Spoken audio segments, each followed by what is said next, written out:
Heavenly Father, we come to you today with humble hearts, seeking your guidance and wisdom as we begin this program. Lord, we ask that you would bless every person who has gathered here today, and that you would be present with us in a special way.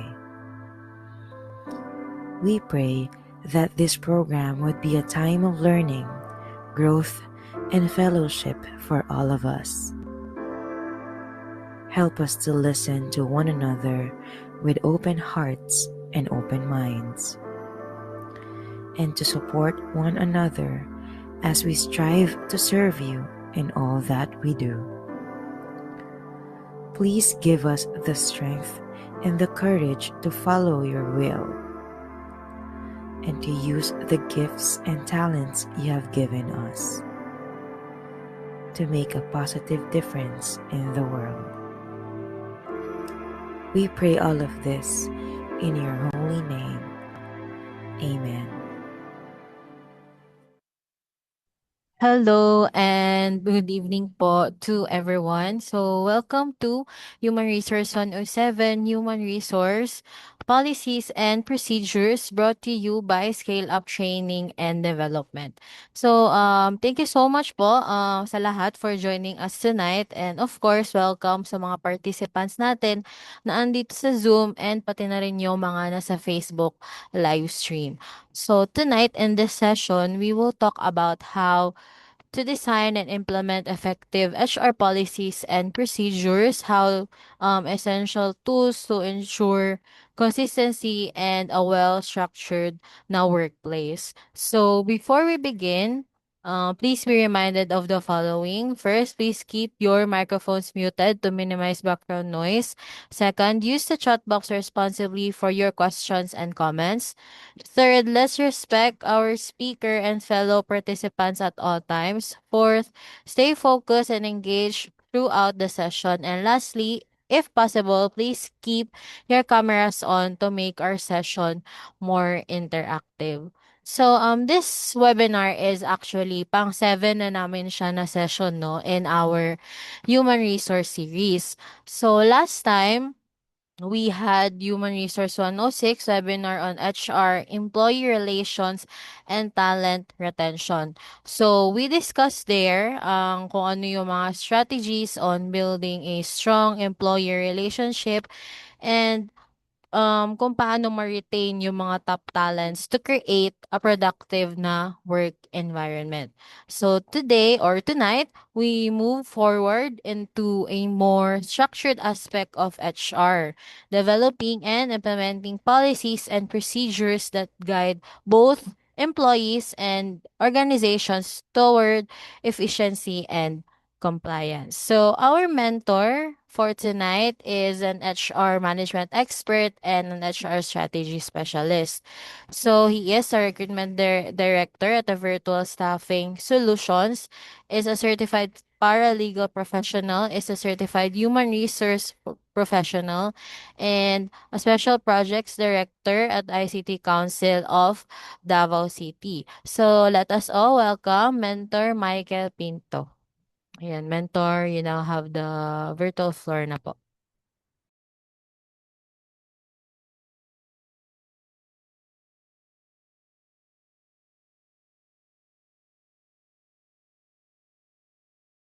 Let me unmute. Can you guys hear me? Yes po, you are audible. Okay. I'm sharing my screen. Good evening, everyone. Can you see my screen now? Opo, mentor. Makita po Okay. siya. So yeah, thank you. So good evening, everyone. This is like as Ray said, it's the eighth leg of the HR lectures that we have for Scale Up. So tonight, again, I don't really want to bore everyone with a lot of discussions, but I would appreciate if people would participate because, of course, we can't really have all the information on the slides, right? So we wanted you guys to ask questions. Um, if we can answer them or not answer them, we can park it and we could just like contact, you know, to give answers right now. That's also the reason why we wanted you guys to really participate. So the discussion or the topic for tonight would be about HR employee policies and procedures. Now, this topic is again it's ever changing. Policies and HR procedures, they actually change a lot, also based on what the government enforces, policies that needs to be enforced within the company, etc. So that's gonna be our topic for tonight. Apologies for the video. So that's why if for those who have attended the sessions before, it's kind of different. But anyway, introduced earlier, but let me see. I think, oh, hear me, Rain. Can you guys give a thumbs up if you can hear me still? Okay, that's good. So let's proceed. Rain gave me an introduction earlier, so thank you so much, Vanessa, and yet. But yeah, so I've been with the industry for more than 15 years, almost 15 years. I started my career in HR and recruitment 2005, I think. I started as a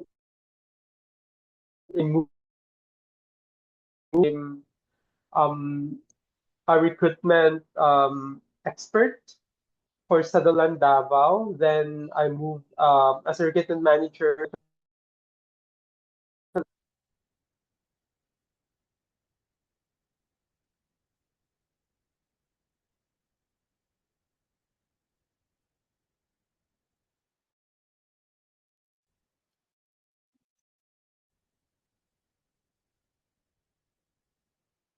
Center.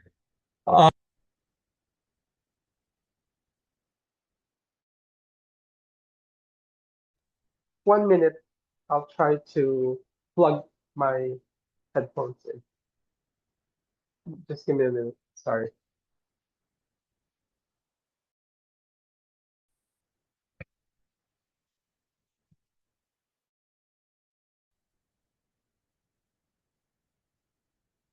Can you hear me now? Hello?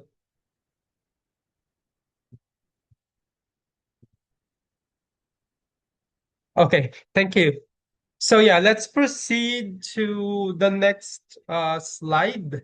So by the way, if you have other questions later, especially with policy creation or procedural creation, just let me know. So let's start off this lecture with a quote from Ron Kaufman. So he said that acting after being asked is compliance, but acting without being asked is kindness.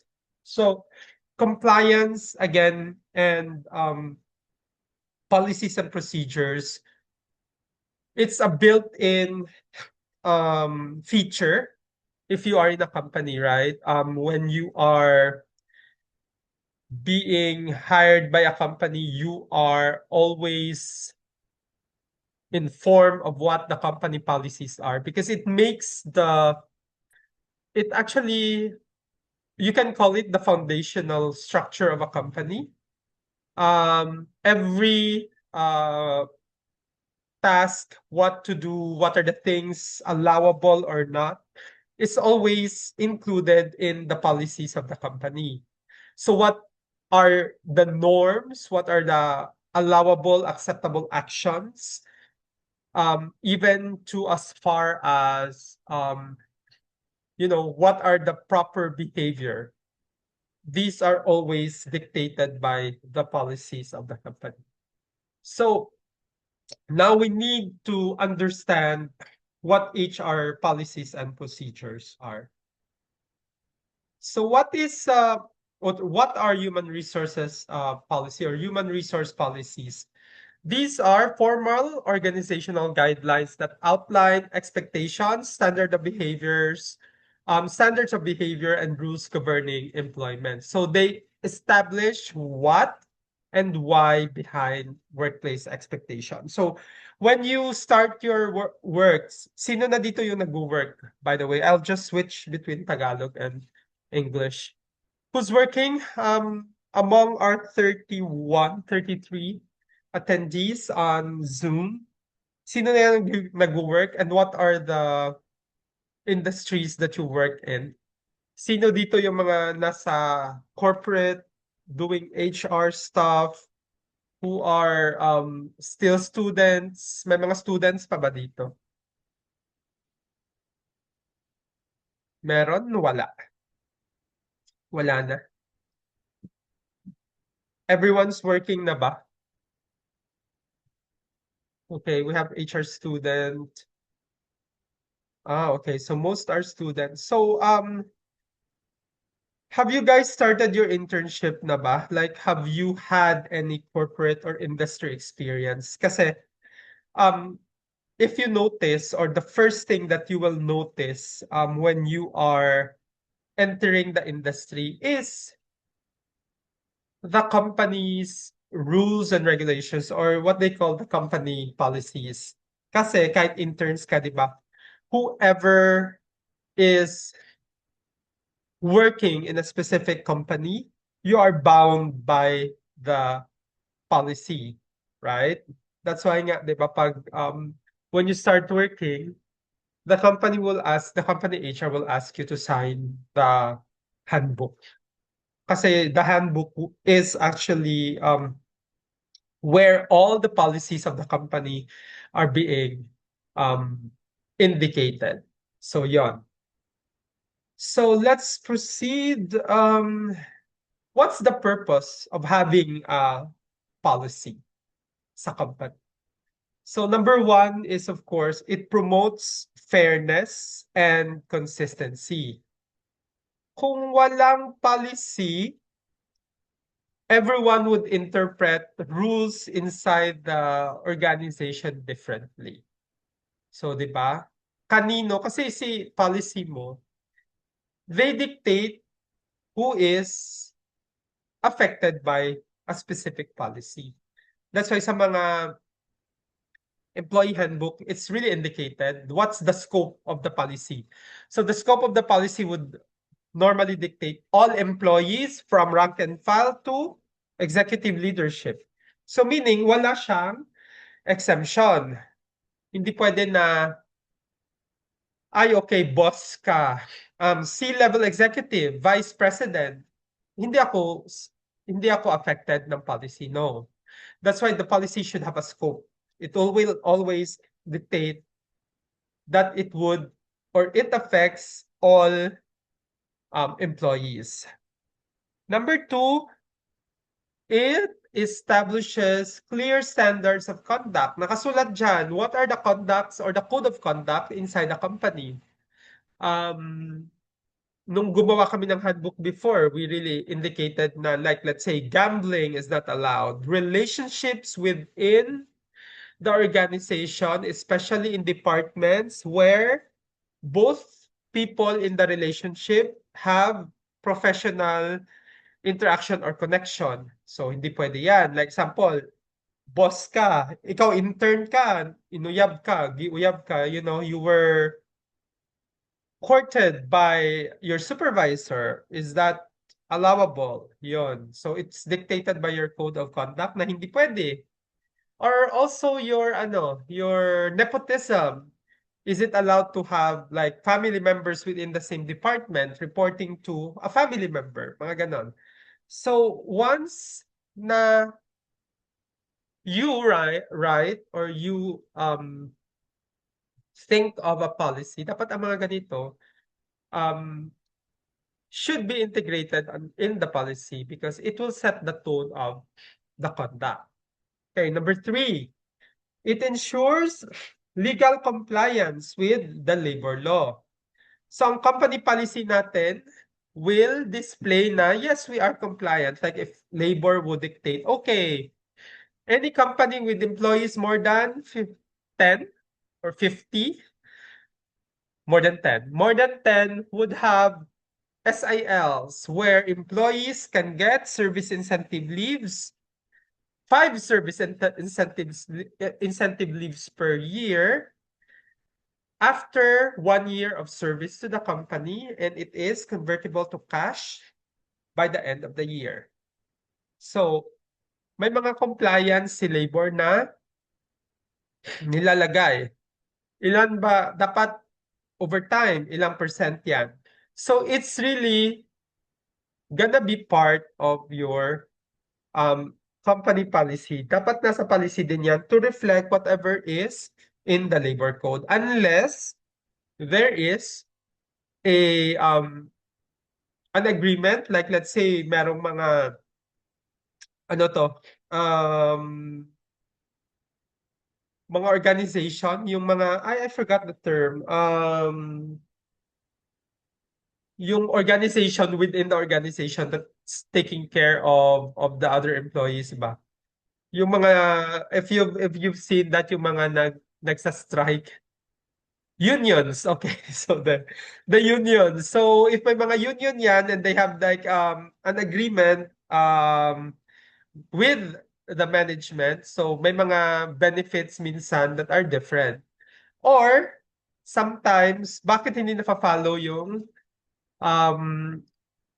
basic or standard ni labor na 5 service incentive leaves. May mga nag-question, sir, bakit wala tayong service incentive leave? Because we already have 10 vacation leaves and 10 sick leaves, and 5 of your sick leaves are convertible.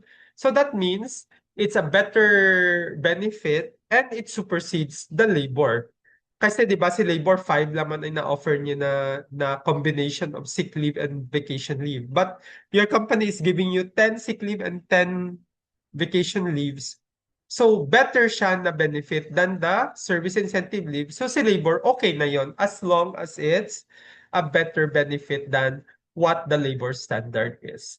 So that's 1. Provide guidance for decision making. Of course, policies would dictate how decisions are made inside the company. So isa yan na ano yung gagawin if one of the employees are being absent all the time. May problems sa absenteeism, may problems sa performance, may problems sa behavior, nag-violate ng code of conduct. Ano yung gagawin sa employee na yon? So your company policy should be able to dictate or to provide guidance on what are the next steps to be taken. And lastly, of course, it will protect both the organization and the employees, protecting the organization to, of course, not have any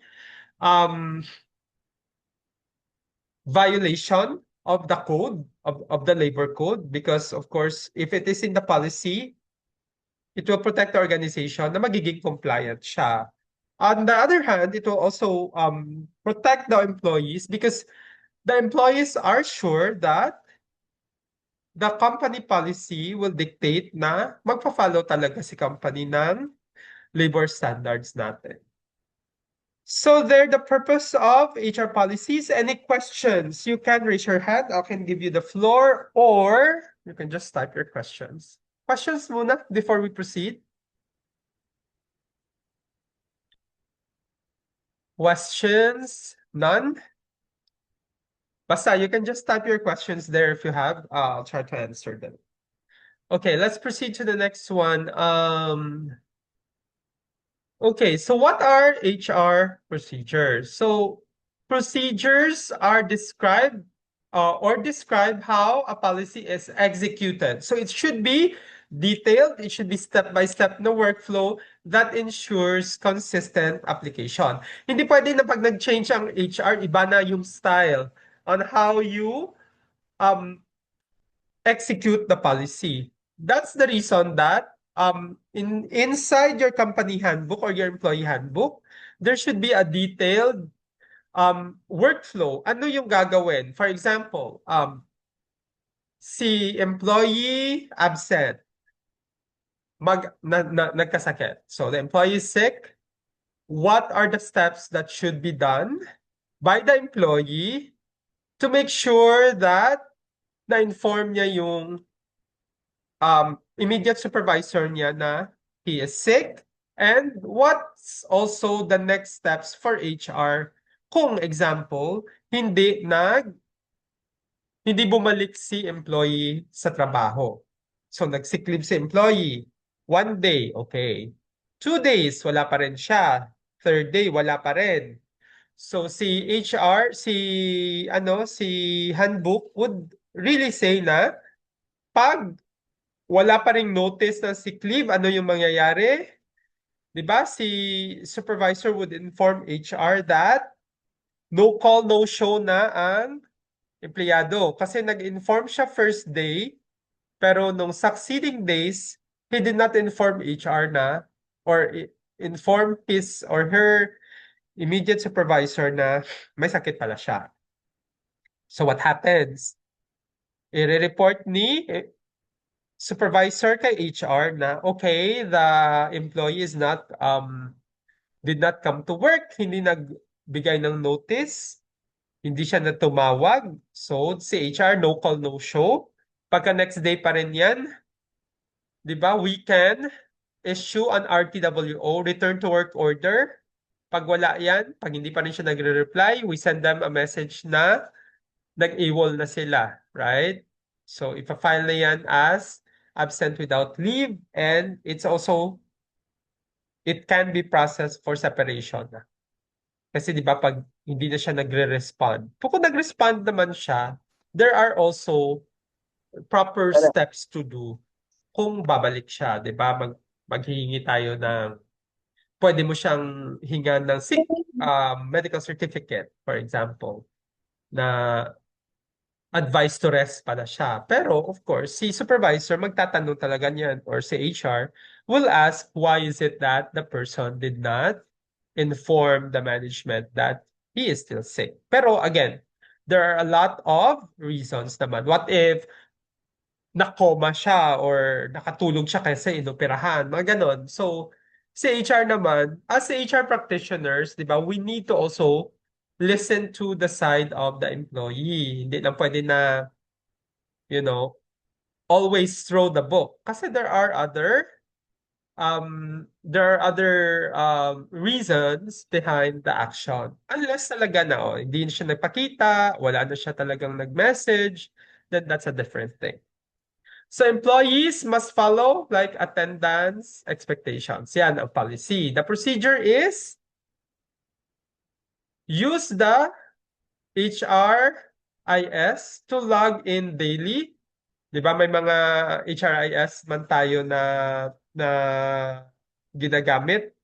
Sa aming company, we have an internal attendance tracking. So doon kami nagla-log in. Notify supervisor by 9 a.m. for absences. It's dictated normally sa policy. If you are sick, you need to inform your immediate supervisors 4 hours ahead of your schedule. Pero again, this could also change. Kasi what if hindi na pwede si employee na mag-inform? Pwede ba mag-inform si parent, si sister, or any relative to tell the supervisors na ay may sakit po siya, nalipong, nawala ng malay. So there are always things na could happen in between, di ba? So policies is actually, or your policies equal to like the principles of the company, and the procedures are of course the process in which the policy is implemented. So any question muna for sa slide na to? May mga questions? Questions?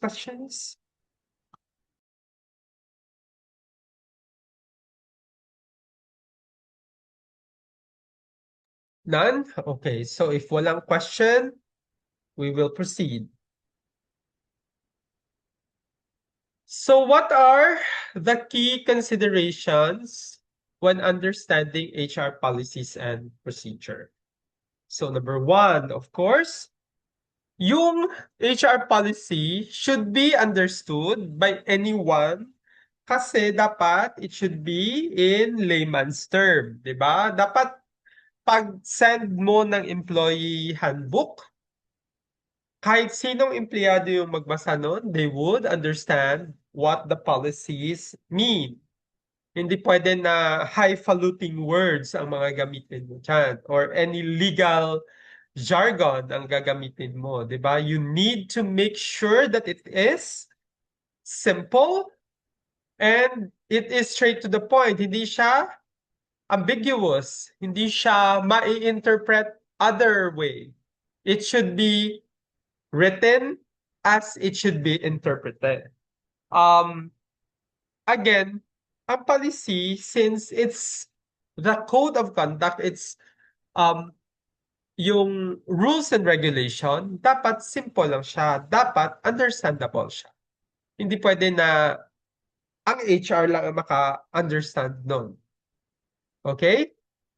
It also should be consistent with the organizational culture. So, ang mga policies natin, dapat mag-reflect siya ng vision and mission or values of the company. So sa amin, for example, our revised employee handbook is rooted sa values, sa core values ng company. So hindi pwede kasi na ma-disconnect siya. So it should not have any disconnect na iba yung nakadictate sa policy but it's iba yung pinapractice internally sa company. So yan. Legal compliance also, again, we have mentioned this earlier. It must align with relevant local and national labor laws, such as employee standards, of course. What are the employment standards? Diba? May mga, ano yan siya, it should follow whatever is dictated by the labor code, especially yung mga, ano niya, let's say, hiring and firing, for example. Yan. What are the standards of hiring and firing? Anti-discrimination laws. Sa Philippines, meron naman ito. I think it was already revised. Excuse me. I think it's already revised na yung anti-discrimination law natin. Na you shouldn't be discriminated. You should not be your employment should not be based on parang your religion, your belief, and your gender, mga ganon. Pero, again, there can be exceptions of those. For example lang ha, you applied in a Catholic school, tapos ikaw, iba yung religion mo.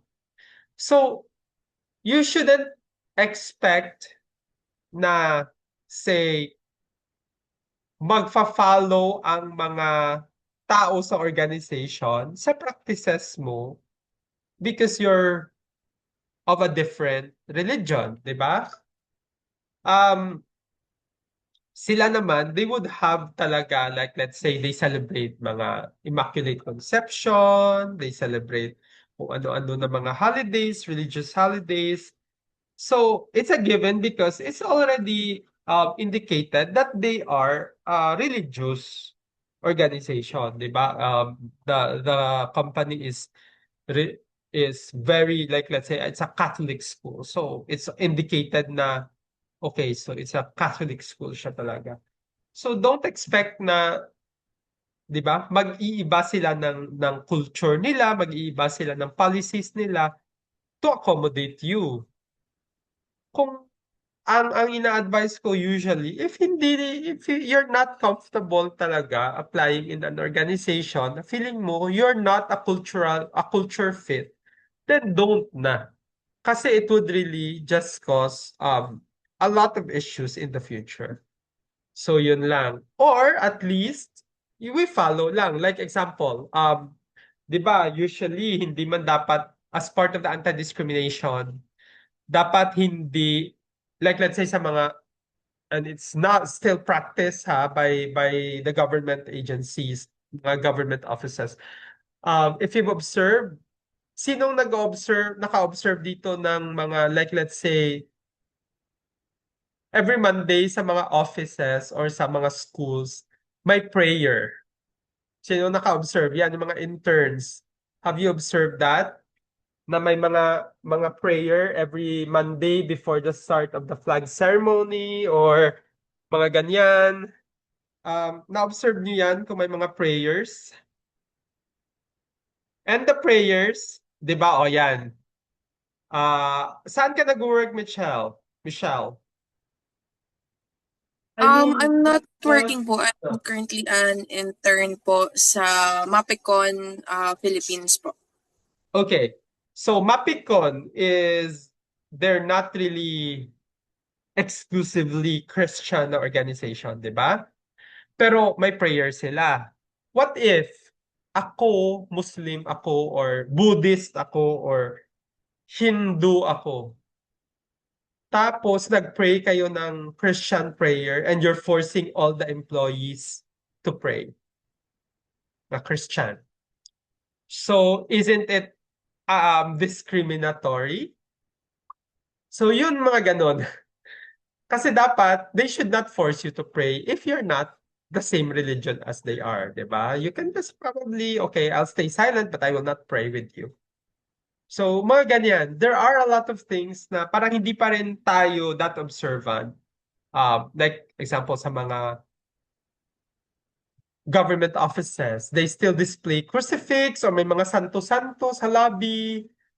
Hindi man siya dapat. Kasi if we're really gonna focus on anti-discrimination laws, why are you putting that there? Because not everyone is a Christian. Not everyone, I mean, not really Christian. Not everyone is a Catholic, for example. So, bakit may nandyan yan? So, sa reasoning naman ng mga tao sa Philippines, we are predominantly Christian country. But not everyone is Christian or not everyone is even a Catholic. So bakit may mga cross, may mga symbols and so on. So it's an endless debate. So dapat and also that's the reason in my previous company walang prayer. We don't even label it as a Christmas party because we have employees that are Muslim who are not celebrating Christmas. May mga Buddhist kami na employees who are not celebrating Christmas. So we just label it as year-end party. Everyone celebrates the year-end. So, mga ganon. So very careful ka as an HR practitioner to make sure na very fair ka with everyone. Hindi pwede na, yun nga. Kasi it might be kung example, may employee ka na very, ano to, say, knowledgeable when it comes to that, they could actually, file a complaint. Kasi sasabihin nila, oh, I was forced to pray every morning and it's like our Father. I'm not Catholic or I'm not a Christian, but they're forcing us to attend that. So isa yan sa mga part ng anti-discrimination laws na we should actually look at. Or, ito din yung the common thing that I see is like, yung mga pregnant women, for example, di ba? There are a lot of prejudices against pregnant women as applicants. Because of course, ang iniisip ni company, after ilang months, like let's say, after 3 months, maternity leave siya for 3 months. So, walang ROI. So, that's the reason na may mga companies talaga, though they hide it under certain policies like, may risk sa pregnancy ang trabaho kasi panggabi, not good for pregnant women, which is true naman, di ba? Like sa BPO industry, panggabi yung trabaho tapos may mom dyan na buntis na 8 months na tapos magsige pa rin ng trabaho. But again, um, never written in the law naman na hindi pwede sila mag-apply, right? Or depende siya. It's really very tricky. For example, sa mga yung mga long hair na trans applicants, for example. 'Di ba there are yung mga companies that are very traditional na may mga sila part of the uniform, the requirements would be short hair for men, etc. So, in fairness naman, they can dictate it if it's part of their policy na dapat short hair ka. Hindi naman sila sabi na, oh, you're gay, you're not supposed to work. But they have like standards set in their policy. And you as an employee, you need to follow or else you have the option naman. If yun nga sabi ko kanina, if it doesn't fit your belief, it doesn't fit you're free naman to um not be there. Kasi yun na yung culture nila. Yun yung they don't have like they have specific policies on uniforms, for example, 'di ba? There are a lot of industries naman that are open about everything. Like the BPO industry or sa IT BPM natin, 'di ba? Wala naman silang pakialam. Whatever you want, whatever you choose to dress. Unless yung ma-violate ka na naman ng dress code na, 'di ba, ang iksi ng skirt mo or labas cleavage. So there are still house rules. Pero they won't really criticize you if mahaba yung hair mo, they don't mind. But yun lang. So that's 2 for anti-discrimination laws. Number 3, of course, your occupational safety and health. Do you guys know na part of the OSH sa company is dapat well-lighted yung station mo, ergonomic yung chairs mo, may enough um, air movement, may mga may mga compliance na kasi ngayon din sa may mga compliance na kasi ngayon din sa OSH na parang dapat yung carbon, mini-measure yung carbon sa station or sa company. If the carbon measurement is really high, so they're asking you to install something or to at least make sure that open yung office na may papasok na hangin, etc. Another thing is, of course, for occupational safety and health, ito ang always na parang nagkukos siya ng confusion sa mga empleyado, di ba? If an employee until when yung responsibility ni company sa employee? What if si employee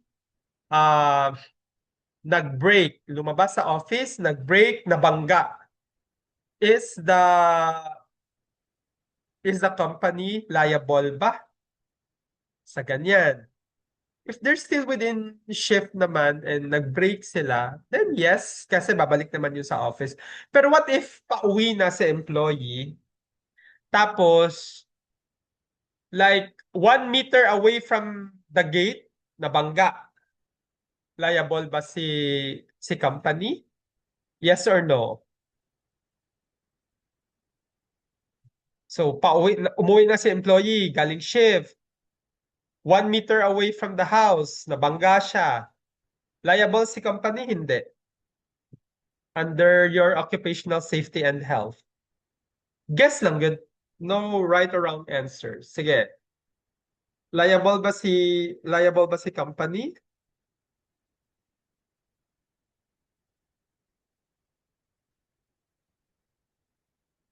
Okay, same reason why malapit sa gate yung timestamp thing. Hindi, not the timestamp thing sa sa office. Uwi na siya. Nasa harap na siya ng house niya. 1 meter away. Yes, no. Sabi ni Edward, yes daw. Okay. Sabi ni Mitch, no. Bakit no? Bakit hindi na liable si company? Okay.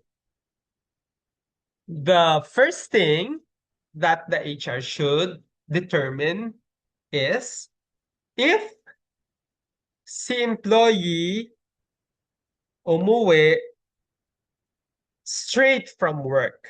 For example, galing siya talaga ng trabaho, hindi na siya pumunta ng SM, hindi na siya pumunta ng Robinsons, hindi na siya pumunta sa market.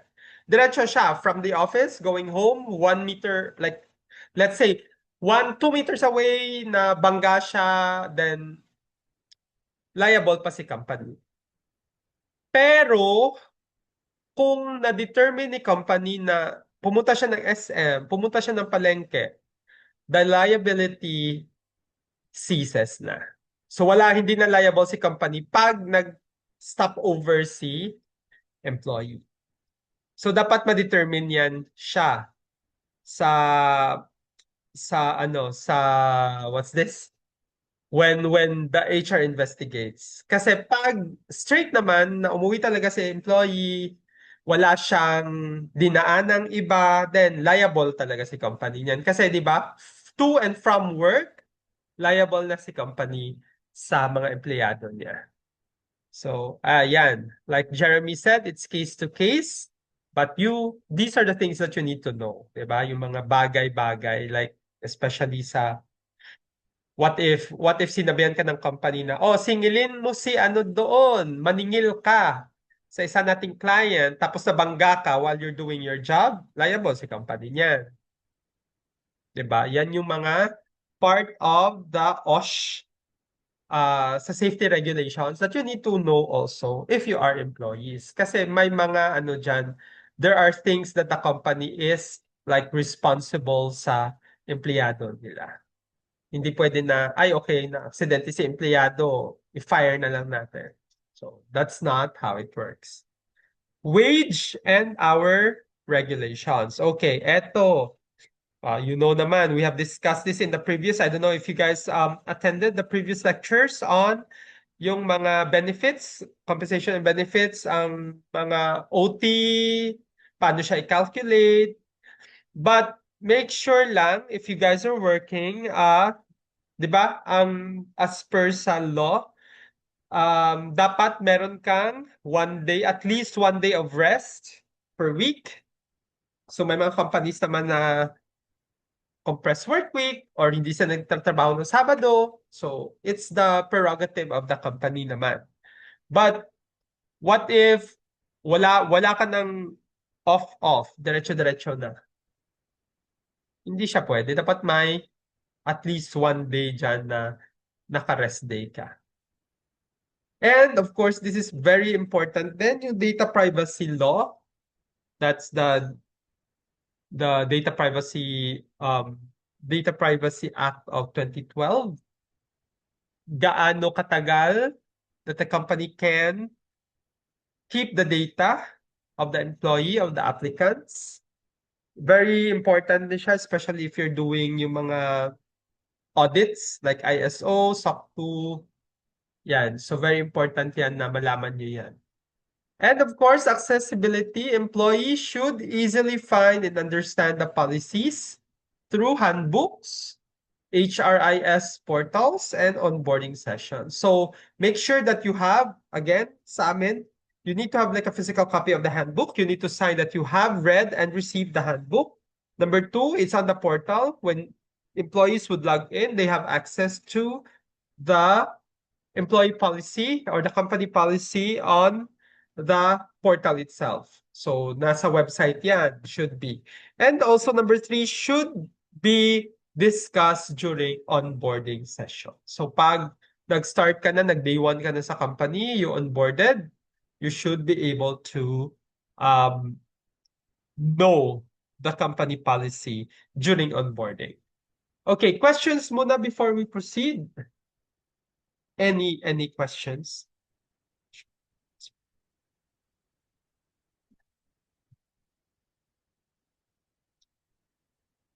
Anything? Any questions? No, sir. Nana? Hello, sir. If walang Hello. questions, you can just type it. Or yeah, we can try to answer it. Okay, let's Hello, sir. proceed to the next slide.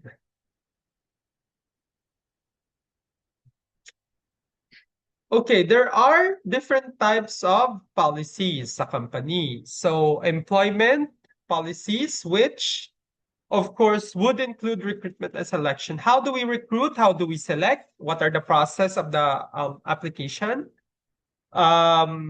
Ilang levels of interview ba? Nasa policy yan normally when you recruit or when you select employees. So nasa policy yan. How do we recruit? How do we onboard? How do we what are the next steps, kumbaga? Equal employment opportunity. So equal employment opportunity, could also fall on the anti-discrimination part of the policy, di ba? Now we will entertain any qualified employees or any qualified candidates, and we will give them a chance sa position na yan. Hindi pwede na, hindi mo siya i-hire kasi hindi mo lang siya feel. Diba? There should be a reason.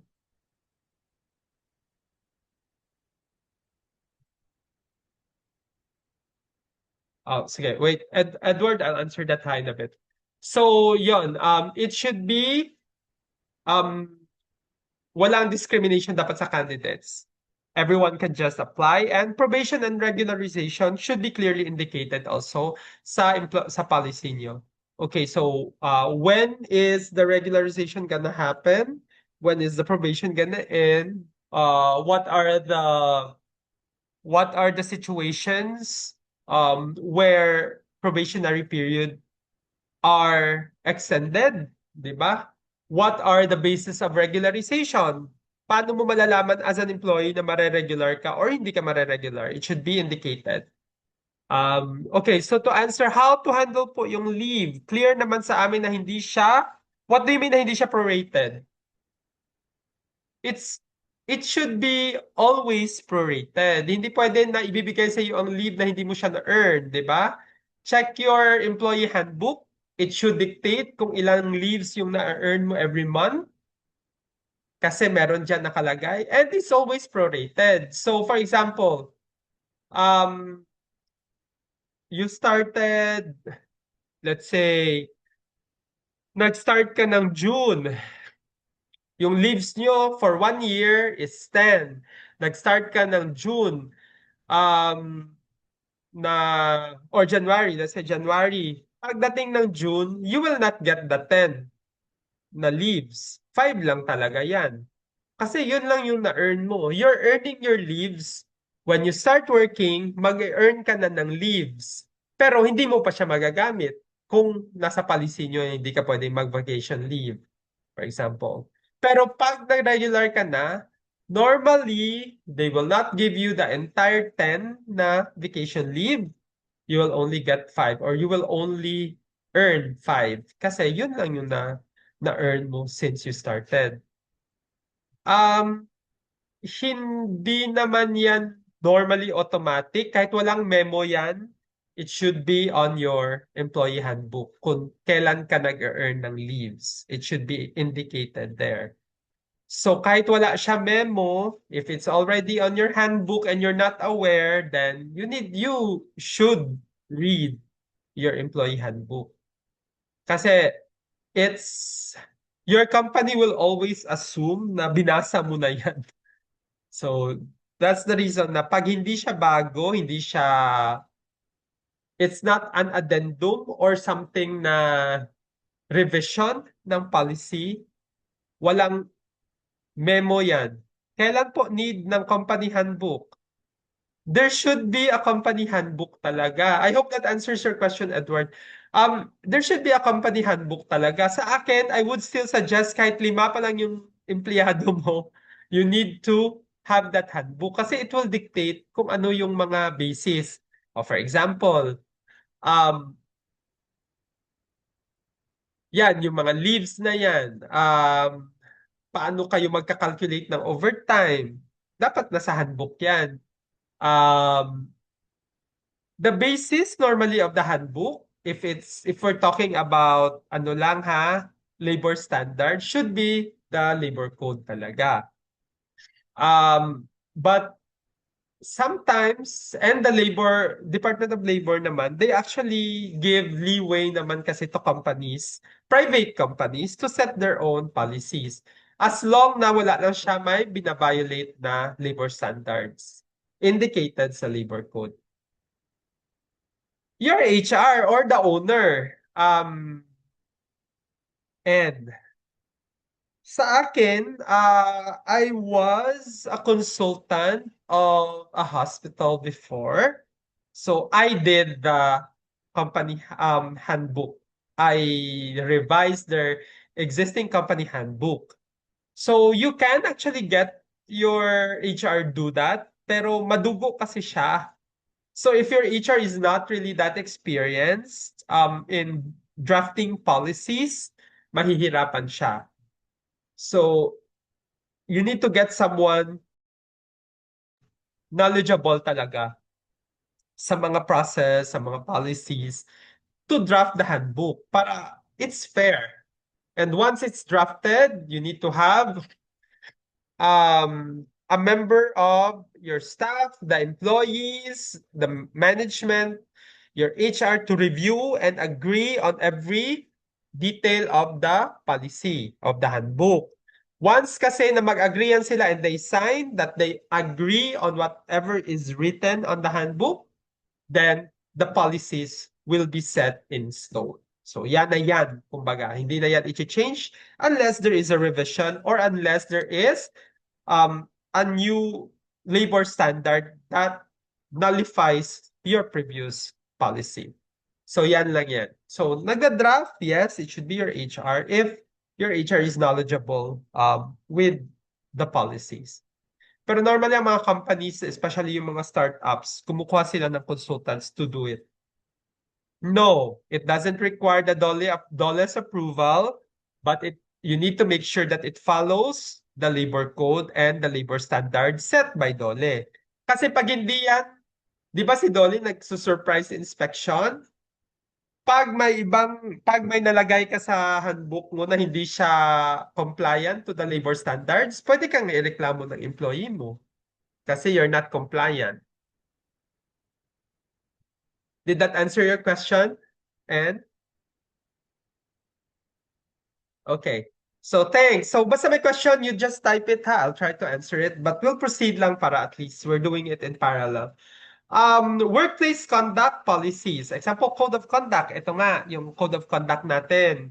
What are the code of conduct of the company? So dapat, alam nyo ito guys. Di ba? Mga like this, anti-harassment. Okay lang ba na tapikin mo yung employee mo or you hug the employee? Di ba? May mga tao na, uy, how are you? Mag-hug or magbeso-beso. So is that anti-harassment? What consists the anti-bullying policy of the company? Ingnan ka nga, huy, kapangit ni mo, oh, you're so ugly today. Is that bullying? Siguro, di ba, pag ginagawa yan ng mga very close people, hindi naman yan bullying. We bully them back. Pag sabi nila na, pangit mo today, oh, you look like a dog then. So, but again, it's very tricky to prove it. Pero siguro catcalling yung mga whistle, is that harassment? What constitute or what is the extent of harassment? So dapat, that's the reason na may mga committee, yung sabi nila na, ano yan? Yung parang a committee that handles the conduct of, I forgot the right term, but there is a committee na naga-check ng code of conduct ng mga employee. So sila yan yung nagbabantay na, okay, this is acceptable, this is not acceptable. But it should be integrated sa handbook nyo. Dapat nandyan yan. Confidentiality, of course. Yun yung sabi nila, di ba? You're not supposed to say, discuss sensitive information outside work. So that's why na mga companies nagpapapirma ng mga NDA or non-disclosure agreements. Compensation and benefits na policies. Salary administration, when will the salary be given? Dapat nasa handbook din yan. Ano yung mga cut-off? What are the deductions? It should be indicated on the handbook. Incentives and bonuses, kailan ka makakakuha ng incentive? What disqualifies you from getting the incentive? What qualifies you to get the incentives? What are the bonuses given? Siyempre, mga 13th month natin since is ano yan, government mandate yan. It's also inside the policy. Dapat na bake in yun na yan. So mga ganyan. Paano ka makakakuha ng 13th month? Who can get the 13th month? Kay prorated man yan. Kung may mga bonus sa sales, for example, dapat ganito. Tapos, what disqualifies you, it should be indicated there para clear siya. And if employees will ask, okay, nandyan yan sa handbook. Eto, ipakita ko lang. Bakit ka hindi nakakuha ng bonus this payday? Because of this. Nag-absent ka 5 straight days. So, that disqualifies you. It should be indicated. Dapat clear yan. Diba? Going back to what we said earlier, everything on the handbook dapat clear. And leave policies. Ito, ang daming mga ranters sa Facebook. Hindi in-approve ng supervisor ko ang leave ko. Magli-leave ako sa Monday, nag-file ako ng Wednesday, hindi niya in-approve. 3 days pa rin yun. Yun pala sa handbook nyo. Ano nakasulat? It should be 3 to 5 business days. So if na-disapprove yung leave mo and you did not check the handbook, is that the fault of the company na disapprove? Of course not. Diba? It's very clear that vacation leave should be filed 3 to 5 business days before you will have the leave. So if you filed it Wednesday and you wanna go on leave on a Monday, hindi na siya pasok kasi that's just 2 business days before your leave. So, hindi na siya pasok. Madi-disapprove siya. Magra-rant ka sa Facebook. Kaya dahil na-disapprove yung leave mo. Hindi naman yun tama. Okay? That's the reason na you should be aware of what is inside your employee handbook talaga. Questions? Questions?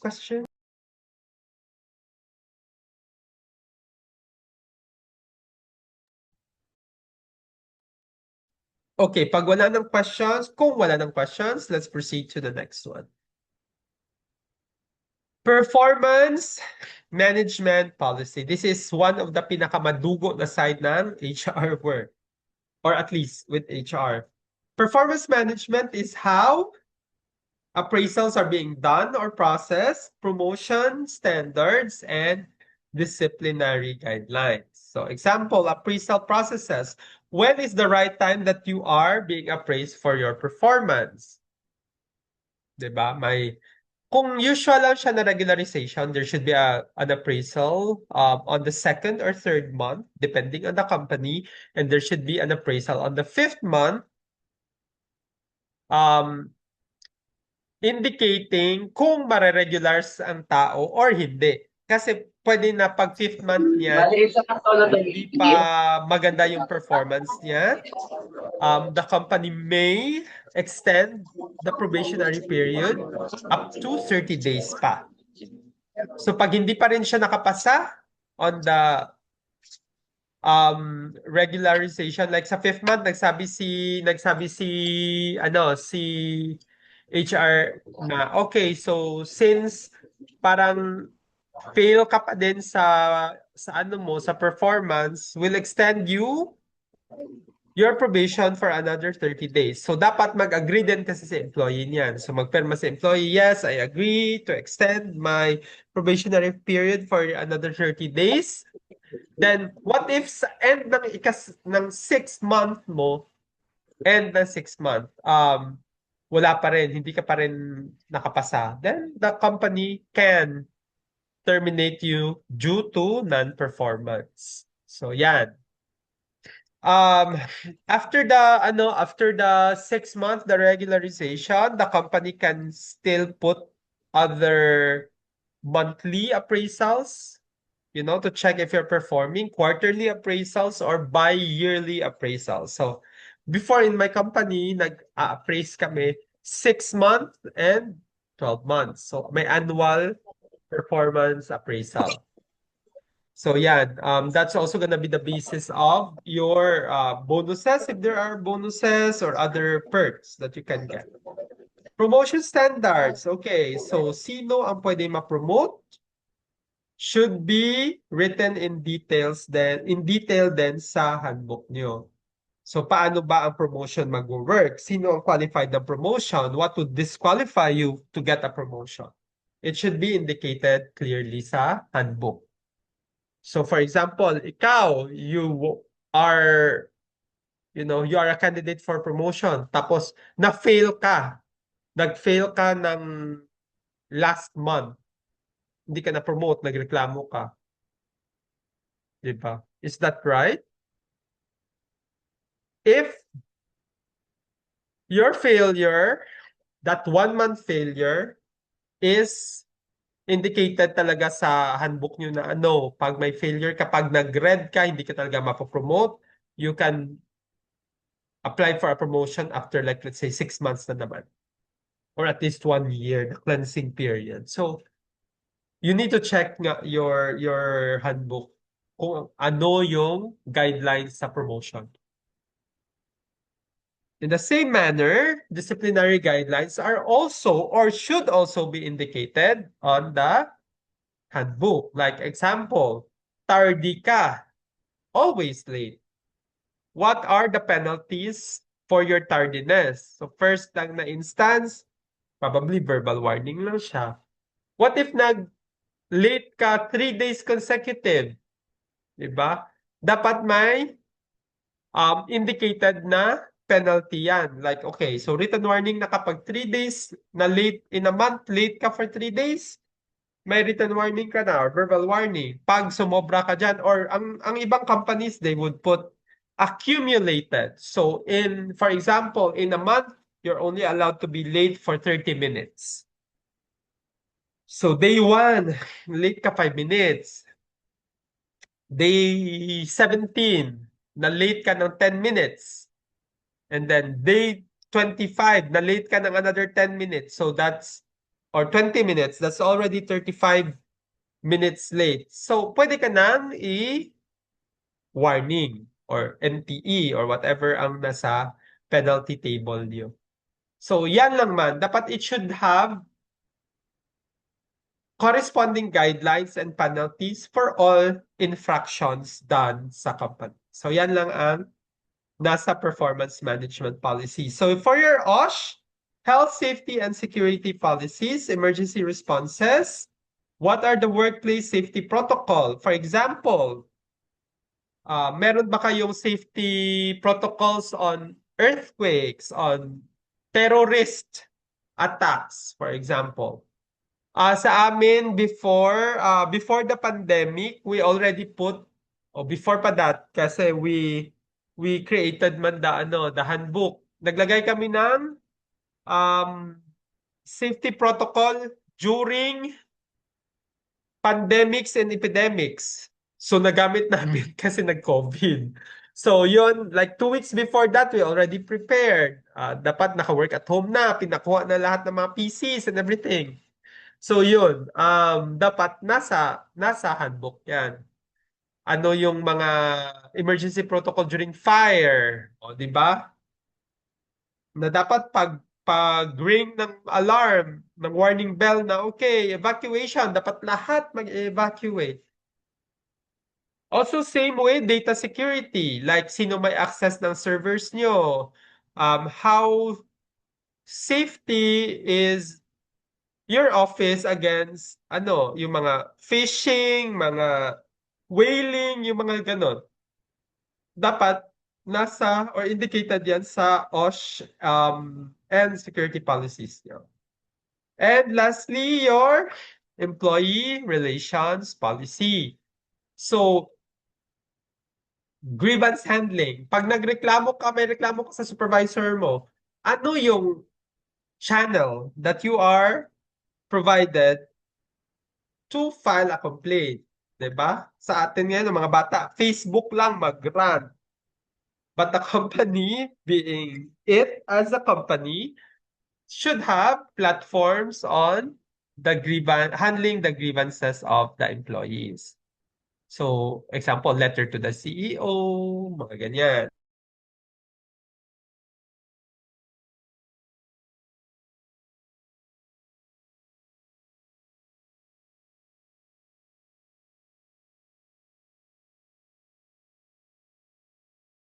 We have mediation between HR and operations. Okay, so ano yung mangyayari kung example nag-aaway ang mga tao, dalawang supervisors nag-aaway. So si manager will contact HR and HR will mediate. Kakasapin niya nila yung dalawang parties. Okay, so ano yung gagawin? What are the solutions that we can think of? And then we implement. Also, whistleblowing channels. Ito yung ngayon ang whistleblowing channels, kaya ano lang siya, Facebook or TikTok, magreklamo. Ay, si manager ko may kirida yan, violating the code of conduct. Okay, so hindi man yan. So there are channels supposedly built in place sa company nyo para kung saan kayo pwede mag-report ng mga kabulastugan. So whistleblower. Ang mga whistleblower, the policy should also contain pala a policy against retaliation. For example, may nagreklamo.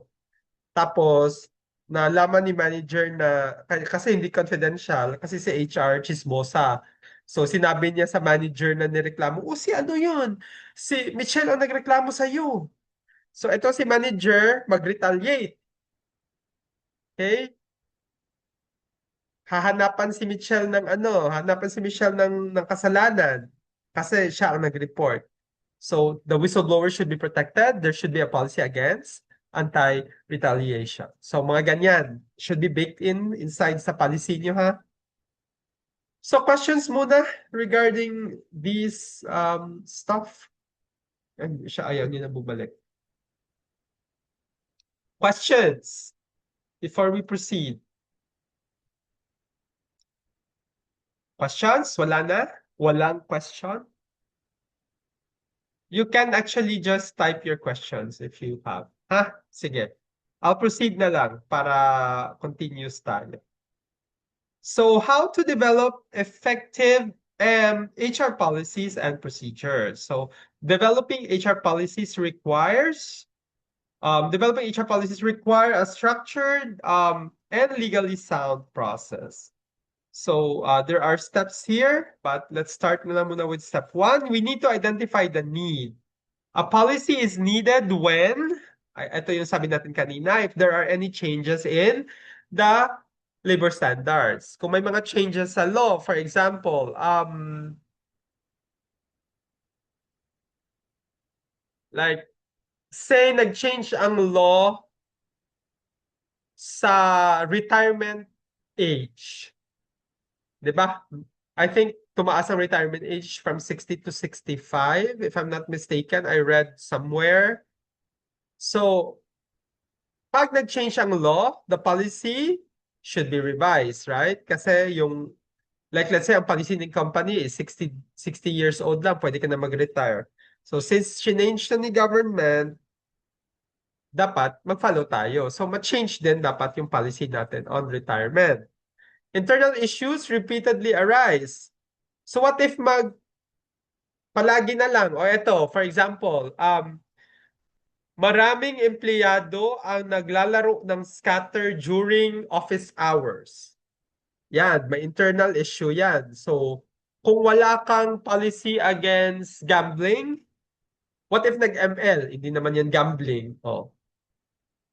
So, nahuli na nag-EML, wala kayong policy. So, paulit-ulit may nag-EML. So, kailangan na ng policy. Gagawa na ng policy on like let's say screen time ng mga empleyado during office hours. Ay ganyan. When the organization grows or restructures, pag lumaki ng organization, the policy usually will not be able to adapt to the number of employees kasi ang dami na. So mag-a-adjust na naman ang company, the organization should revise, create a policy that would suit the restructuring or the growth. Kasi sometimes, di ba, sa policy nyo or sa handbook, naka-indicate din dyan. Ano yung mga positions? For example, general manager, a director, managers, supervisors, rank and file. What if may nagbago? Okay, may CEO na tayo, may VP for ganito. So, na-change ang organization, lumalaki, nagre-restructure, ginagawa ng policy to make sure that it is included sa handbook. Gaps in current policies are observed. What if ang mga policy nyo hindi na siya effective kasi nagbago ng lahat? Like let's say, na meron kayong mga policies on, say,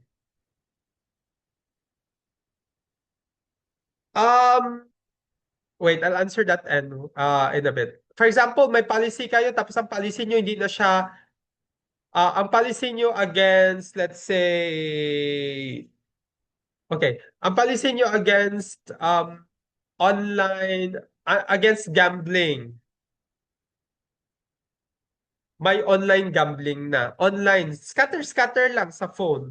Hindi yan gambling na in the traditional sense na nahuli nyo sila na nag-tong its dyan or nag-lucky 9 dyan or nag-41 dyan sa office. So, you need to revise the policy against gambling to include yung mga online gambling platforms. Access to online gambling platforms within the company or in using company-owned equipment or assets, for example. So, kailangan i-revise ninyo para ma-include yung online gambling sa anti-gambling policy niya.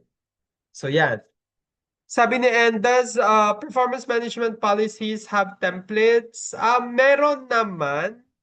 You can actually get it online. I think there are. Pero it's really better to create your own para ma-tailor fit mo siya sa need ng company mo. Kasi if you just rely online, yes, very generic nga lang. That's also the reason na mga ibang companies, they get HR consultants or business consultants to really go to your office, study your company structure, the existing policy, and then they will create a very specific performance management na process for you. Kasi again, it's not one capsule or one tablet cures all diseases. Iba-iba siya talaga, and you need to really make sure that it's specific to your organization. So, structure ng company mo, how many people sa loob ng company mo, mga ganyan. So, dapat tailor fit siya talaga sa'yo. But if you're asking me a question on my templates, yes, there are na. But normally, hindi ka lang sure that it would fit your current structure ng company. Hope that answers your question. So number 2 or step 2, research and benchmark. Compare with industry standards, legal requirements, and best practices from similar organizations. So what's the industry standard in the, for example, food and beverage industry? Ano yung mga industry standards dyan? Siyempre, ang mga industry standards normally naman, dapat ang empleyado 18 years old, ano ba yung educational attainment, and also, that's also the reason na we look at yung mga best practices from the similar organization. For example, sa amin sa BPO, we also look at ano ba yung best practice ng ganitong company, yung malalaking company. That's also the reason na we also hire people from outside. Kasi di ba, it's nice to have promotions inside, pero minsan, nasa stagnate yung culture pag walang infusion of new employees from outside. Kasi, example, you hire someone from a different company, dadalhin niya din yung culture niya doon. Dadalhin niya din sa inyo yung mga knowledge niya, what's the best practice from the previous company. So that's also the reason that there should be a balance between internal growth and external na hiring ninyo. Legal requirements, of course, what are the needed na mga what are the kumbaga the legal na required sa mga companies. So you research it and make sure that it's included sa handbook niyo. Kung ano yung mga requirements ng law. Number 3, ensure legal compliance. Policies must comply with the labor law. So occupational health and safety standards, may law na ito, yung OSH. And all companies, at least 50 and above, if I'm not mistaken, I cannot memorize it anymore, should have a safety officer on site. So dapat yon. Ano yung mga standards? Nag-train kami nito sa OSH. I'm a safety officer too. So I actually trained for 5 days sa isang training center na accredited ni DOLE. So I have a parang a safety officer 2 na registration. So if my company needs a safety officer 2, pwede ko ilagay yung name ko and I could sign as the safety officer 2. Data privacy regulations, again, your Data Privacy Act of 2012. This is very important, especially sa audits nyo. If you have ISO, SOC 2 audits, yan, very important yan kasi they're very mabusisi na dapat, for example, sa amin, we're undergoing an ISO certification right now. Lahat ng CVs should be shredded. Dapat walang CV na nakakalat-kalat dyan. There's no confidential information na nagkakalat-kalat dyan. Hindi ka pwede mag-post ng kung ano-ano mga password mo dyan sa station mo. And anti-discriminatory legislation. So what are the what's the scope of the anti-discriminatory bill of the Philippines? Your company's policy should be tied to that or at least compliant to that law. That's also the reason why companies would have retainers na mga abogado. Kasi kailangan talaga na may legal team that would check the policy as well. So that's also the reason na professionally, I also took up paralegal courses from UP so that I would know, kahit hindi ako lawyer, I would know, okay, so this is, dapat ganito siya. Marunong ka magbasa ng mga policies, marunong ka mag-create ng policies, marunong ka maghanap kung saan yung citation or basis of that law. You know, tama ba to? Nagko-comply ba tayo sa law if we're gonna do this sa ating mga empleyado, etc. So mga ganun.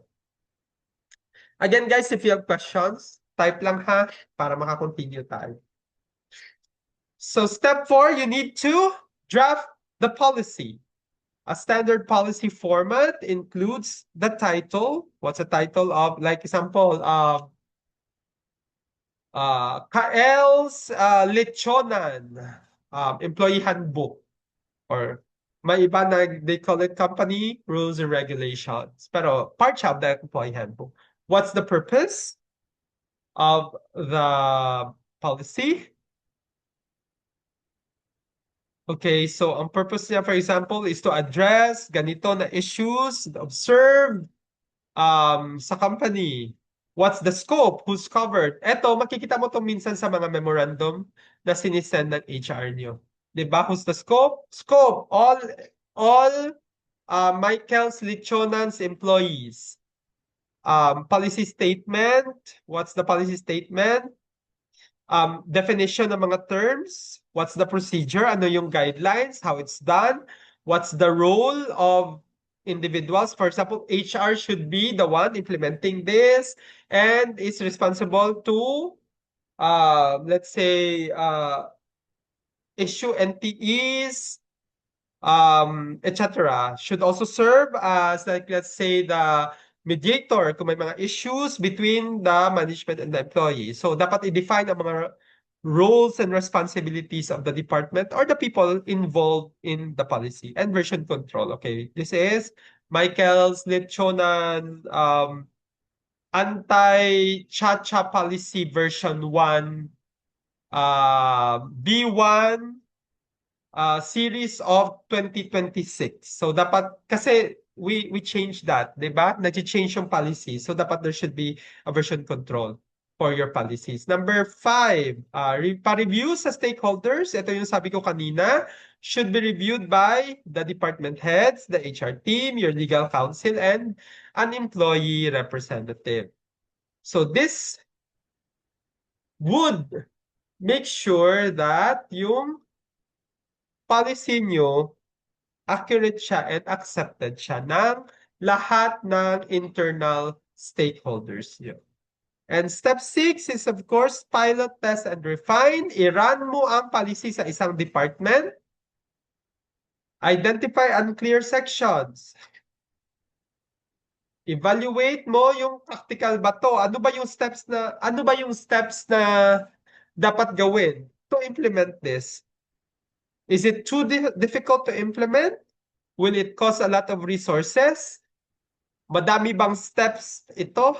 And then you get the feedback from the people who are testing the policy.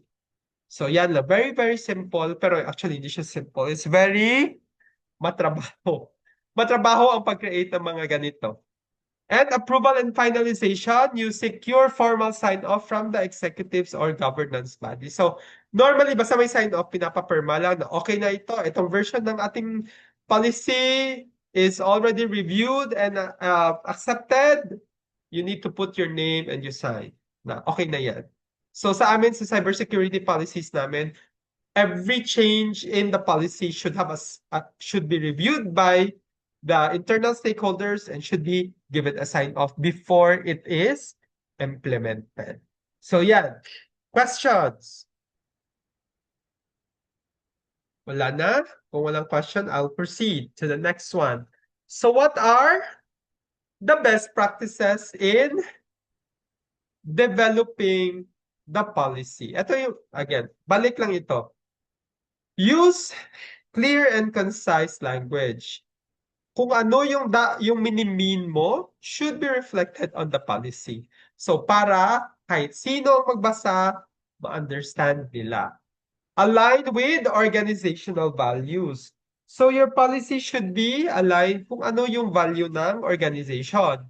Mahirap naman na your policy dictates something but the organizational value is different. It should also balance legal compliance with flexibility. Kasi sometimes, ang compliance, if we're just gonna follow legal compliance, very stiff siya, very strict. So, dapat balanced yan.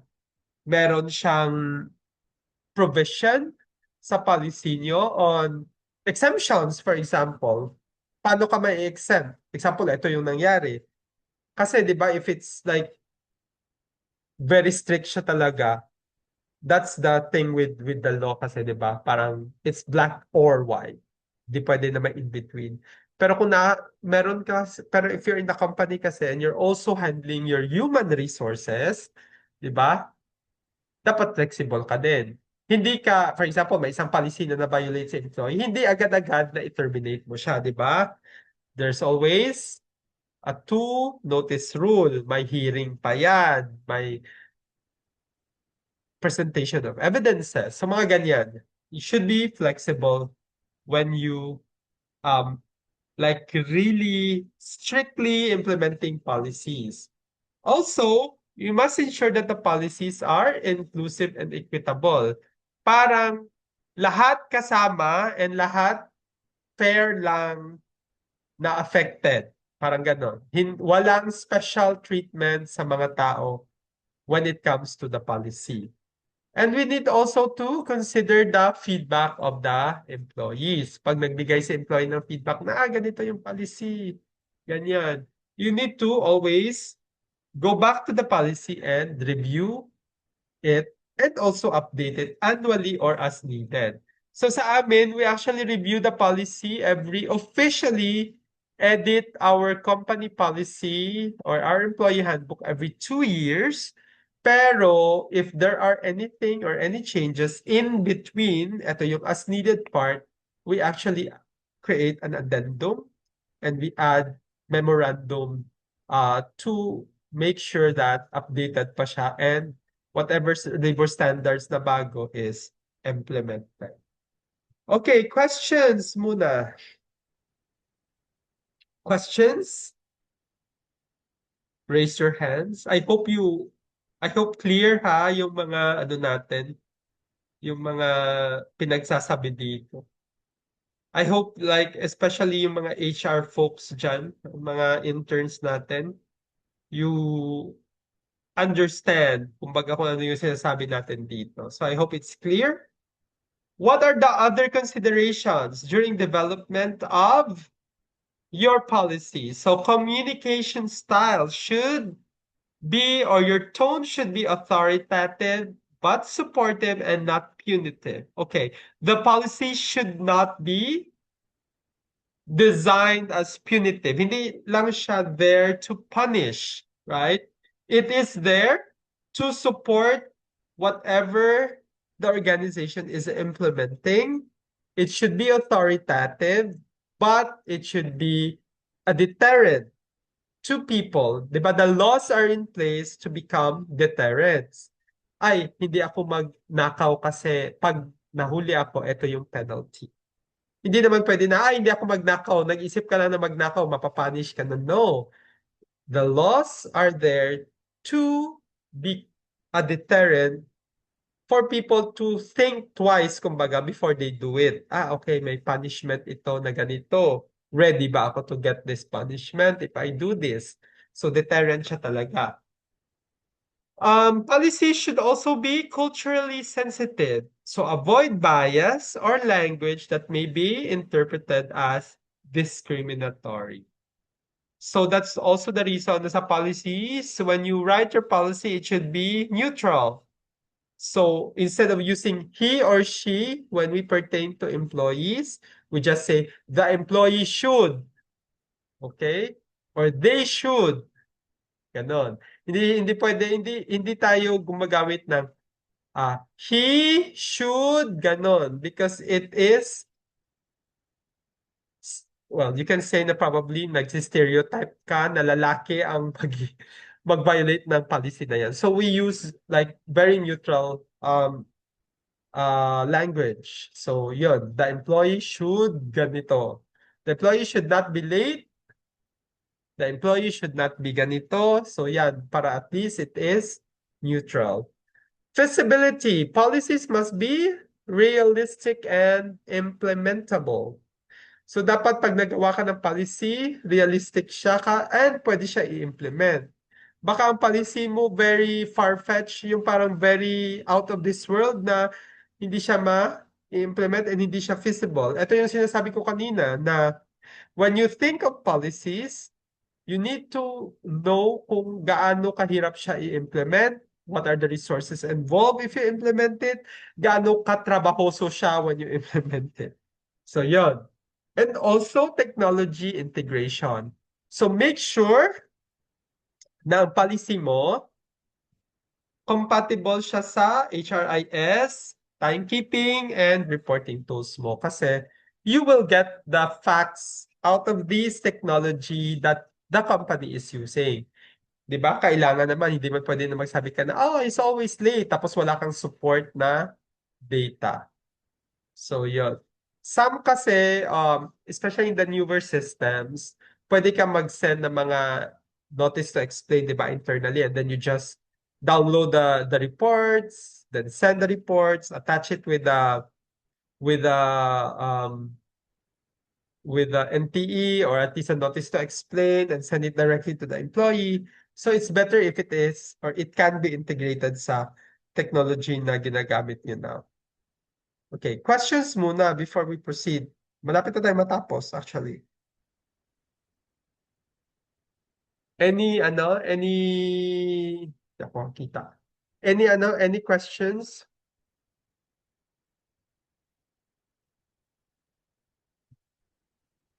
Wala?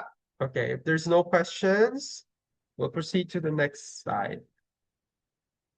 Implementation of HR policies and procedures. So sabi nila, even written policies fail without proper implement. So dapat may implementation siya talaga. So strategies for effective implementation, number 1, should be communicating clearly and widely. So dapat ang employee handbook, ang policies nyo should be in your employee handbook. Nasa orientation, it's being discussed during orientation. May announcement sa email. During the meeting ng mga departments, it's also mentioned. And notification sa HRIS nyo. So, HR Information System. So, sa amin before, in my previous organization, we also have HR Corner sa mga bulletin boards where we put memos and other policies. So, yan. Dapat may access ang lahat ng empleyado nyo. It's visible to your employees kahit saan sila magtumingin. So, be it pag-login nila, makikita nila doon, sa handbook nila, doon, etc. So, also, train managers and supervisors, they must understand the policies deeply, apply them consistently, and handle questions and concerns. Di ba, minsan ang mga policy, hindi namin na-mind ng mga managers or supervisors kasi feel nila sa HR lang dapat yung magtatrabaho nun, which is not the case because they are the ones in operations. They should be implementing it hands-on sa mga teams nila. So, yon. You can also use multiple learning tools. So, there should be, or at least, frequently asked questions or FAQs, infographics, if you can, some videos, and other case scenarios. So, case scenarios naman, guys, it's more of, ito yung policy, ito yung description ng scenario, employee 1, did this chu-chu-chu-chu, ano yung mangyayari, step 1, step 2, step 3, step 4, for the policy to be implemented. And also ensure documentation. So whenever there are changes sa mga employee handbook, or at least there are memos, employees should acknowledge receipt and understanding of policies. That's why sa mga employee handbook, di ba, may pinapapirmahan tayo sa empleyado that they have read and received the copy of the employee handbook, or email siya, especially if it's an important email, di ba, may request, read receipt para make sure lang na documented na nabasa nila. Or may pinapasign na ng mga document, okay, may bagong policy sa office, magsisend si HR ng mga document na I have read and blah, blah, blah, then isign mo yung name mo, yung date. That's actually documenting na, okay, so hindi makasabi sa employee na hindi ko yan alam. O nag-sign ka that you have read and received a copy of the employee handbook. You have signed that you have read the email sent, and you have signed na yes, nabasa ko ang bagong policy. So that's really very important to make sure na walang reasons na ibibigay ang employee na parang, hindi ko man yan alam. Bakit ganyan? Hindi ko yan alam ngayon. Monitoring and enforcement also, number 1, it should have consistent application. So inconsistent enforcement creates mistrust and legal risk. So what if ang isang team lang ang nag-implement tapos ang isang team wala? So, di ba, inconsistent siya. So if the policy is inconsistent or the implementation is inconsistent, may legal risk ka kasi pwedeng hindi ka na compliant because ang isang team mo hindi pala nagko-comply. Number 2, documentation of violation. So you need to maintain incident reports. Dapat may IR, may written warning, investigation results, or even hearing results. Dapat documented lahat yan. And also there should be a due process. So follow a fair disciplinary process. Example, may taong na huli violating the policy. What's gonna happen, di ba? You investigate, kay totoo ba to, mali ba to, haka-haka lang ba ito, marites lang ito. Then there should be a notice. Okay, it has been found out that last March ganito, you were found violating this policy, blah, blah, blah number, or section 3 of this specific policy under this section. Ganyan, ganyan. Then you are giving him a notice to explain. So pag nag-explain na siya, okay, ito po yung nangyari. And you feel that the explanation is like, bullshit ang explanation, walang proper explanation, then you proceed with the hearing. Kasi you get evidences, you get an evidence, you get witnesses na magpapatunay na nag-violate siya ng policy. So may hearing yan. After that, okay, magko-quorum na ang HR, ang manager, whoever is part of the disciplinary committee, maghi-hearing yan sila. And then they will come to a decision kung ano yung gagawin sa tao based on the equivalent penalty of the infraction. Hindi naman pwede na ganito lang ang infraction tapos ang penalty mo written warning lang tapos like ano pala siya, letter D for example, it's terminable na offense. So once the decision is already made, i-document nyo yan. It's even yung mga hearing, excerpts from the hearing, recording from the hearing should be documented. And then after that, we send them a notice of decision. So ano yung decision ng panel na ito? You are put in like a 5-day suspension. So unpaid ka for 5 days, hindi ka magtatrabaho pero you're also unpaid. So, mga ganun. Questions muna sa monitoring and enforcements. I hope it's clear to everyone kung ano yung pinagsasabi natin dito. Okay, so challenges in implementation. Number 1, resistance to change. Diba? Ang mga tao minsan, if they're already used to sa ganitong rule, pag may nilagay ka na bagong policy, magre-resist yan sila. So what to do is, you need to use change management strategies and encourage dialogue. So change management, isang process naman ito na mahaba. How to implement changes, etc. It's a different discussion altogether. Number 2, misinterpretation of policies. Okay, so ambiguous language leads to confusion. That's the reason na dapat simplified siya. And there should also be test cases. Yung mga examples na, yung sabi natin kanina, example na policy na to, or violation of this, an example of the violation of this policy is, employee A was caught, ganito, ito yung nangyayari. So, dapat may example ka. Number 3, inconsistent enforcements. So, dapat ang policy, when it's implemented and enforced, it should be uniform for all departments. Hindi pwede na, okay, ang mga leaders, ang mga dahil apo siya ng owner, hindi siya affected. No. Diba? But again, reality, we can see that all the time. na ay okay hindi nag-a-apply ang policy sa kanya kasi boss siya. Hindi man yan pwede.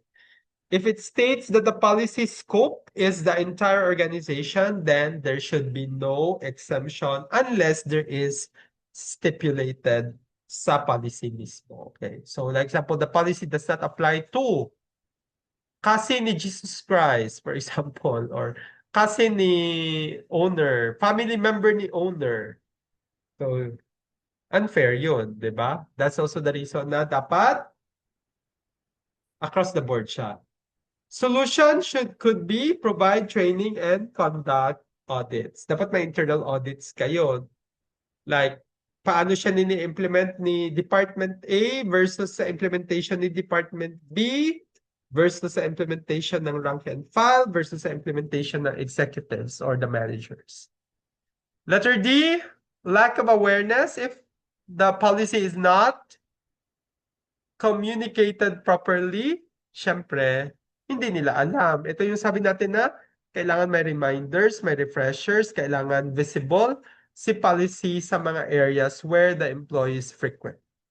And also cultural misalignment.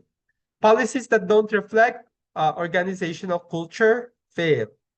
Dapat ang policy should be aligned to the organization's values and the culture of the company. Hindi pwede na hindi siya aligned. So yan. Kasi it's good on paper, di ba? Pero sa actual na implementation, may challenge ka talaga kasi hindi siya nare-reflect sa real life. Okay. Number 4 is continuous review and improvement. So again, sinabi na natin na dapat may annual policy review. So yearly nire-review ang policy. May mga internal audits or even external audits to identify gaps. When I was a consultant, I did an audit sa isang client ko and we discovered that there are a lot of gaps or holes sa company nila kasi hindi nagpa-follow yung policy, may nepotism, may ganito. So, hindi siya effective. And they would also complain bakit nagre-resign lahat ng empleyado nila. So, you need to do an audit kasi. I-audit mo talaga yan. What are the loopholes? What are the gaps? Ano yung challenges, etc. Survey for employee feedback. So, after you implement the policy, dapat may survey ka. Like ang mga items sa survey, for example, is the policy still applicable sa ganitong year? Is the policy does the policy cover pa ba lahat? Na-address ba ni policy yung problem? Mga ganyan. So dapat may survey yan. And also updates based on new laws and workplace trends. Ito yung sinasabi natin last time na dapat pag may changes sa law, may mga bagong DA, for example, DO, Department Order from Labor, or bagong Republic Act ni government na may mga changes, then it should be reflected sa ating mga policies. Okay, so conclusion na tayo. Questions pa muna. We have 15 minutes. So, conclusion, HR policies and procedures form the foundation of organizational governance, fairness, and legal compliance. So, understanding them, developing them effectively, and implementing them properly ensures a safe and respectful workplace, consistency in practices, also legal protection for both employers and the employees, strong organizational culture, and increased productivity. So yan yung tanong ko. May mga questions pa ba ang lahat? Questions? Wala nang questions? I-type nyo lang or whoever wanna talk. We'll give you guys time to ask. So yeah, formulate your questions muna or type your questions.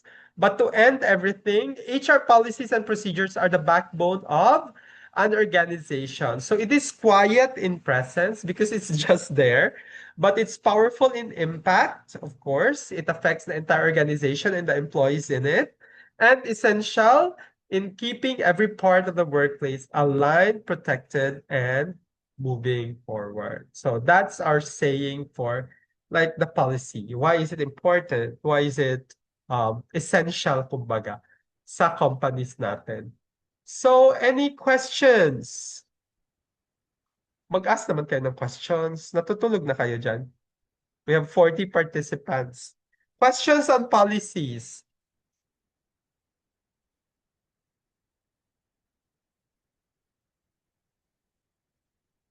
Okay. Tapos HR assistant pa, are you experienced ba? Contingency policies, this is like your business continuity planning. Mahaba ito. Bereavement, may bereavement policies na ba kayo? Kasi normally sa company, 'di ba? Yan din yung death of the employee. Death of the employee should be integrated sa offboarding nyo. What will happen if there's death?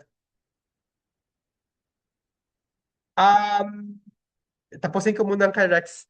So death of the employee should be integrated sa offboarding nyo, ha? Like ano yung mangyayari, ano yung matitrigger pag nalaman nyo may namatay na employee. Syempre, kailangan yung i-trigger dyan yung mga benefits niya, any back pay, report sa DOLE, etc. Ay, paano siya namatay, yung mga ganon. Natural calamity, makikita mo naman ito, there are templates naman online, Rex.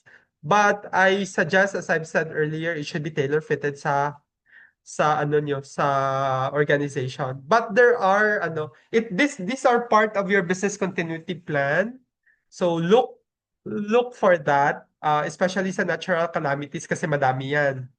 So example, in case of fire, isa-isa pa yan. Like in case of fire, what's the contingency plan? What's the business continuity plan na para ang business hindi siya mag-suffer? So for example, earthquakes. Will you trigger work at home ba? Kung may mga nakikita mga cracks sa building. For example, fire. May nasunog doon malapit sa office nyo, wala kayong internet, what's the contingency plan? So for example, you partner with internet connection or internet cafes or partner with yung mga ano to? Yung mga working spaces like Reduce for example or other yung mga working spaces na pwede nyo i-rent that has all the necessary equipment na pwedeng gamitin. So mga ganyan, dapat naka-indicate yan in case of pandemic, in case of terrorist attacks, in case of bombing, etc. Mga ganyan, dapat meron kang i-define mo siya, what are your triggers, ano yung solution, what are the contingencies in place na dapat gawin ni company. Sino yung contact person, paano ang communication mag-flow, mga ganyan. So, hindi ko yan ma-answer lahat, Rex, kasi it's like a very complex policy. So, dapat hindi ikaw, kung ikaw newly hired and you don't have experience, dapat you should have an experienced HR. Yan. But you can actually look online naman. Look online lang. May mga AI na ngayon, you can actually ask the AI. You just need to make sure that you feed it with the right information and then make sure na ipo-proofread mo. Kasi sometimes si AI, di ba? Kung ano-anong ginagawa ni AI, buang ba yan si AI? So you need to check it. Yung 30 days suspension, sir, aligned ba yun sa DOLE? It depends on the infraction. But yes, 30 days suspension is still allowable. Again, depende ito ha. Kung nagnakaw ka lang ng ballpen na isususpend ka for 30 days, iba na yun. Pero if it is really, like ang sinasabi nga nila that it affects the business and the client, then yes. Kasi si Dolly, wala naman siya pakialam kung isususpend ka. Kasi it's an internal policy ng company. Pero, i-report yan kasi ni HR na na-suspend ka, i-report niya yan sa DOLE, na suspended ang personnel. Regarding, she got really in once outside na ang employee hindi. Liable pa rin ang company. Liable ang company as long na hindi pa, may ano yan, nasa safety yan ng ano. It doesn't mean na pag biometrics ni employee, wala ng responsibility si company ha. Meron pa yan. I-check mo siya. Magiging liable pa rin si company niyan. Ang alam ko sa OSH, may specific siya na meters away from your residence, and then dapat unbroken siya, kumbaga, diretso-diretso siya from the office going home, na hindi siya dumaan somewhere. Pwede yan i-contest. May claims kasi yan. For example, na accident, may claims yan sa company and sa DOLE. So i-check mo kung ano yan. But your biometrics, yung exit ng office mo, hindi dyan nag-e-end yung liability ni company. No. So yun. But yeah, you can check it lang, like yung specifics. I cannot memorize it kasi. Any more questions? We have 9 minutes. Actually, 4 na lang. Kaya ibibigay ko na to kay Rain after. Questions pa?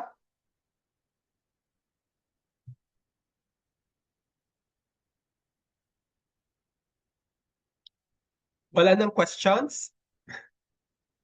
Okay, if there are no more questions, again, if may questions pa, type nyo lang ha, or you can talk.